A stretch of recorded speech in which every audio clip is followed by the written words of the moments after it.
Question 40. Mrs. Evans wants to be a sumo wrestler. Well, there's no accounting for taste. Though I have to say, there was a time when I got rather into... we're talking about 35 years ago now. Sumo wrestling, I have to say, is quite entertaining. Oh, I've got a dot there.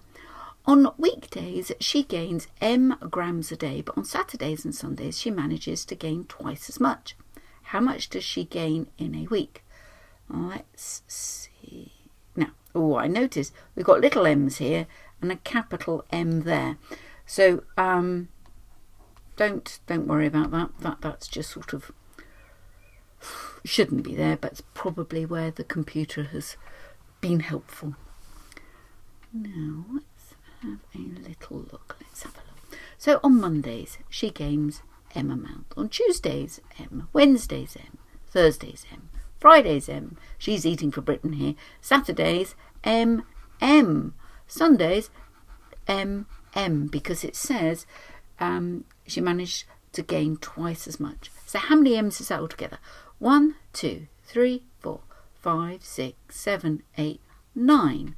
So that's 9 M. But M is the amount of what? That's right, grams. So let's have a look. Here we are. T.